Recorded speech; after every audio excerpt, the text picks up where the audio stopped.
The gun that killed Vincent van Gogh was fired from too far away to be suicide. For more than a century, his death was accepted as the final, tragic act of a tortured artist. The story is famous.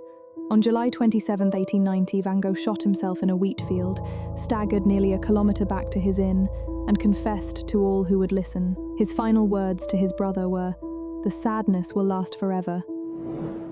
But the official story is shadowed by a host of forensic impossibilities. No autopsy was ever performed. The bullet wound was in his upper abdomen, fired at a downward, unnatural angle for a self-inflicted shot. Most damning of all, there were no powder burns on his body. A world-renowned forensic pathologist, Dr. Vincent de Mayo, concluded this is the most significant evidence against suicide, stating the gun must have been fired from more than a foot or two away. His official opinion: in all medical probability, the wound incurred by Van Gogh was not self-inflicted. So if he didn't shoot himself, who did? A chilling alternative theory points to a local teenager, René Secretan.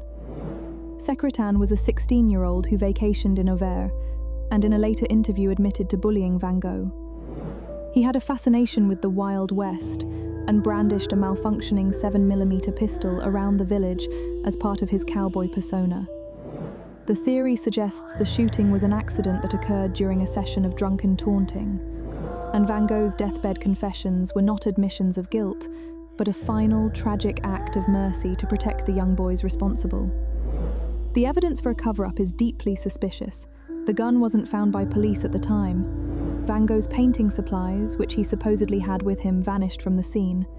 And the attending physician, Dr. Gogh, worked on a manuscript he claimed would reveal truths about the artist, but not a single page of that manuscript, or his medical file on Vincent, has ever been found. Perhaps most telling are the words of René Secretan himself. Decades later, speaking of his faulty gun, he damningly said, "It was just fate that it wanted to work the day it shot Van Gogh," implying he knew it was his specific gun that fired the fatal bullet.